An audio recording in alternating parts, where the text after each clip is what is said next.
विषय थे, अलग अलग डिपार्टमेंट्स के विषय थे।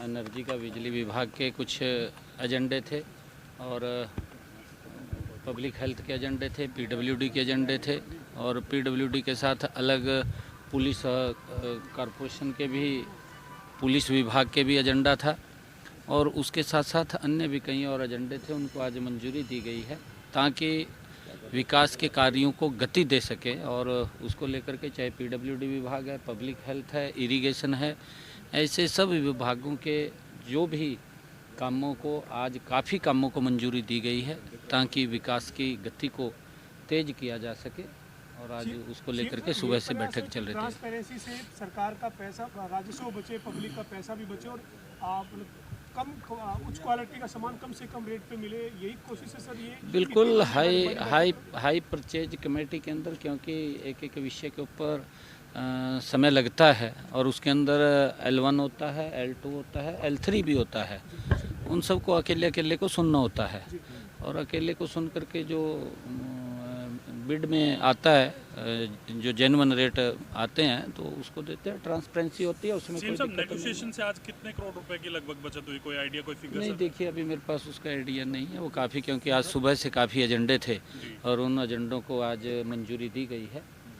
चाहे कई विभागों के एजेंडे थे, उन सबको आज मंजूरी मिली। आज किसान बड़े हैं दिल्ली की तरफ और रोका गया है और किसानों ने अपने वापस बुला लिया सर। और अब आगे रणनीति किसानों से क्या अपील करेंगे सर? किसानों से देखिए अभी तो इसके ऊपर, क्योंकि मैं सुबह का यहाँ बैठा था, मुझे जानकारी नहीं है, परंतु मैं ये कहना चाहता हूँ क्योंकि आदरणीय नरेंद्र मोदी जी ने किसानों के हित में जो कदम उठा रहे हैं और जो उठाए भी हैं वो लाजवाब कदम उठाए हैं। आज तक के इतिहास में किसी सरकार ने ऐसे कदम नहीं उठाए कि किसान को मजबूत सशक्त करने का काम पहली बार, अगर जिस गति से नरेंद्र मोदी जी ने किया है, अगर उस गति से जब से देश आज़ाद हुआ है किसानों के बारे में इतनी चिंता होती, मेरे ख्याल से आज ऐसी स्थिति ना आती, क्योंकि मोदी जी गति से किसान को मजबूत सशक्त करने में लगे हुए हैं। और हमारी डबल इंजन की सरकार हरियाणा के अंदर भी, जैसे हमने कहा है कि हम किसान की 100% फसल हरियाणा के किसान की MSP पर खरीदने का काम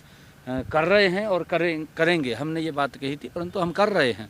हमने 14 पीछे फसलें किसान की MSP पर खरीदी, अब हमने 100% फसलें MSP पर खरीदने का निर्णय लिया है। लगातार किसान सशक्त और मजबूत हो, उसके लिए हमारी सरकार, आदरणीय मोदी जी निरंतर काम करते रहते हैं, प्रयास करते रहते हैं और उसको लेकर के हमारी सरकार कटिबद्ध है। किसानों की सुननी चाहिए, मतलब पंजाब के किसानों की पंजाब सरकार सुने सर, मतलब नहीं, बिल्कुल सुनना चाहिए, बिल्कुल सुनना चाहिए, वहाँ की सरकार को भी सुनना चाहिए। पंजाब के किसान ही हैं जो कुछ करना क्योंकि हरियाणा के किसान इस बार नहीं है सर किसी भी बॉर्डर पर और वो नहीं आगे बढ़ रहे, लेकिन हरियाणा तो सिर्फ 24 नहीं। देखिए मैं पंजाब के मुख्यमंत्री को कहना चाहूँगा कि वो जाकर के किसानों से वहाँ जाकर के मिले, उनसे बात करें, उनकी कोई जो समस्या है उनकी सुने, वो सुननी चाहिए। और अच्छा है कि मान साहब उनकी बातों को सुनेंगे, तो क्योंकि किसान को अगर कोई दिक्कतें आ रही हैं उनकी बात सुननी चाहिए उनको। हरियाणा के विपक्ष को क्या कहना चाहेंगे सर? संसद में हरियाणा कांग्रेस के सांसदों ने प्रदर्शन किया है सर। कांग्रेस के 5 सांसदों ने सर प्रदर्शन किया, उन्होंने बैठे वहाँ पर। नहीं, देखिए वो राजनीति कर रहे हैं, ये राजनीति का विषय नहीं है किसानों के साथ। कांग्रेस राजनीति के अंदर इन्वॉल्व होकर के किसानों का अगर ये हालात हुई है तो इसका जिम्मेवार कांग्रेस है। वो अपने गिरेबान में झांक करके देखें।